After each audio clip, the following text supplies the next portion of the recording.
Hello and welcome to another episode of Clarinet Reviews. I'm your host, Dave LeBlanc, and today I'll be talking about this extremely ultra rare Boosey Co clarinet. Now, you might be wondering how I arrived at the date of approximately 1920s. There's a couple tips and tricks that we use in the clarinet world. One is that we can look for the single unified post on the left-hand pinky keys. And actually that's the main thing, that's the main way you can tell, because that feature was phased out around 23, 24. So if you see that, you immediately know that the instrument was made before the mid-1920s. So we can tell that this is made before the mid-1920s. This thing does have a couple of interesting features, however, that I'm not too fond of. And it appears to have either hard rubber or plastic tone hole inserts. Those types of tone hole inserts are generally seen in lower quality instruments, often seen in student level clarinets. You also see it in the Buffet International for some reason.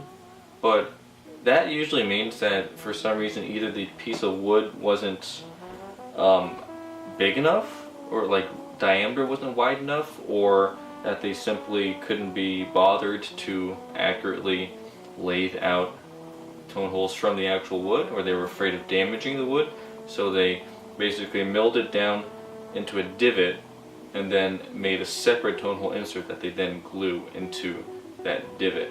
Does it work? Yeah, but generally speaking it means that the manufacturer wasn't as quality conscious as others who did not do that sort of thing.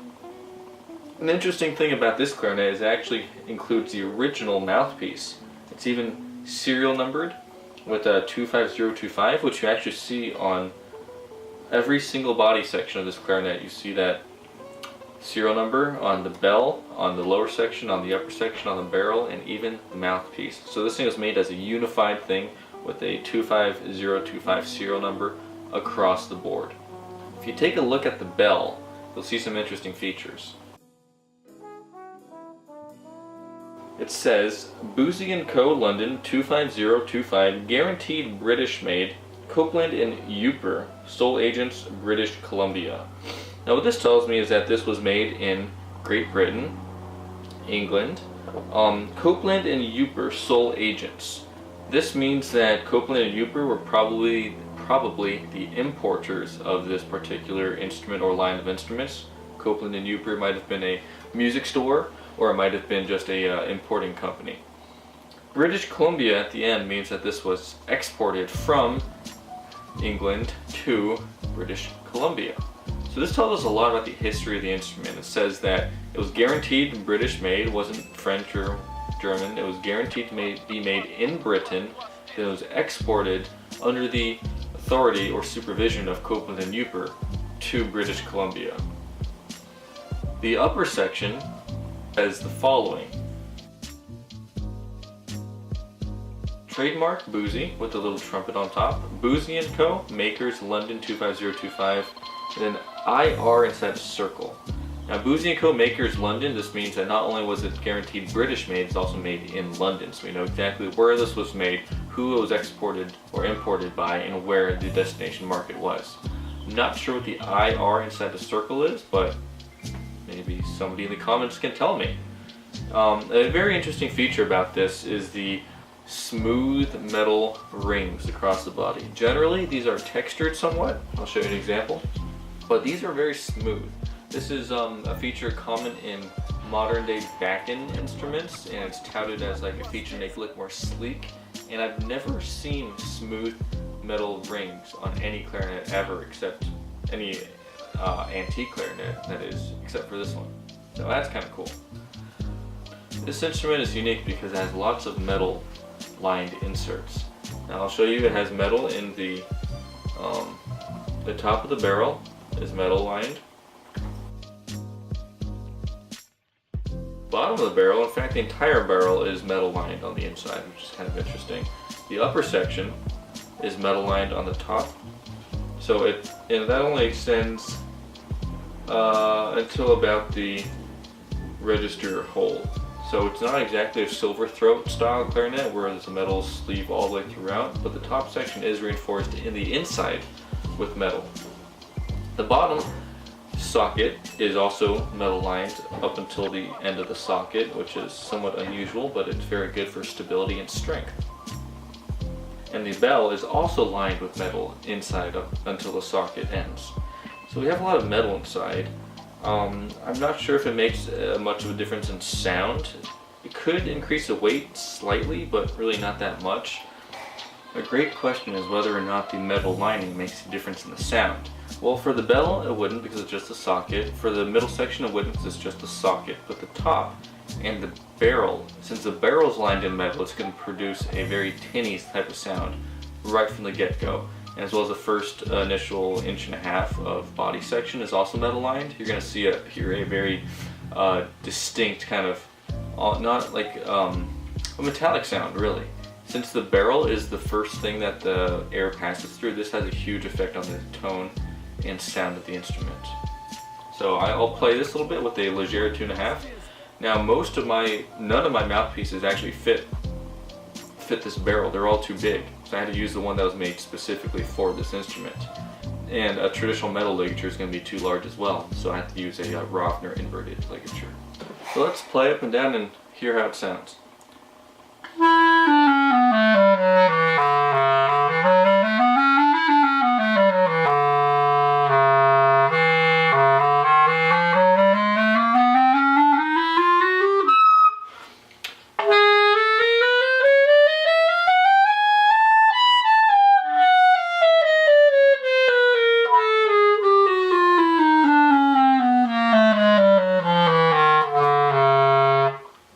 So hopefully you heard a little bit of that tinny sort of sound I was talking about. It's a little less dark and more bright than you'd expect from a standard all wooden with a wooden barreled clarinet. I feel like the bore is a little large. I don't really have a modern A clarinet to compare it to, but it feels like it's so free blowing as to be easy to overblow. You know, sometimes with a more narrow bore clarinet you have to put more air through it to get that same level of action. With this one, you barely need to breathe into it and it just goes right along.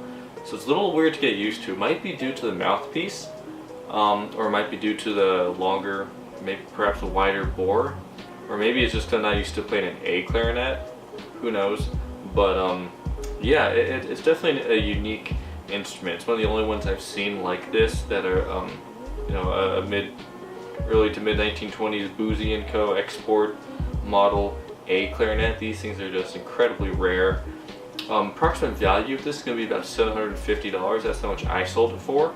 I personally valued it at $800, but that's about the same. So I figure $750 is about this approximate value for this particular type of clarinet. We've got a really special case here. This is the original case, I believe.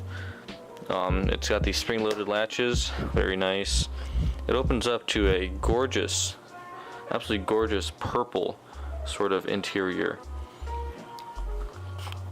This is actually a double case. As you can see, it's originally meant for both the B flat and an A clarinet. It is form-fitting, so I'm pretty sure it's the original. As well, it has the got the original Boosey and Hawks logo right there, and also has a interesting wooden, you know, a real fancy type of wooden cleaning rod. And it also comes with this thing right here, which seems to be made for it. It's a antique reed trimmer, probably contemporaneous with the clarinet itself, you know, 1920s. It is a Elton reed trimmer. So yeah, that's about all I have to say about this Boosey and Hawks A clarinet. It's extremely rare, got much unique features, and is a honestly, it's really a museum or collector's piece. I wouldn't play it myself in any sort of setting. I'd use it for display, but who knows what the buyer's going to do. Thanks for watching.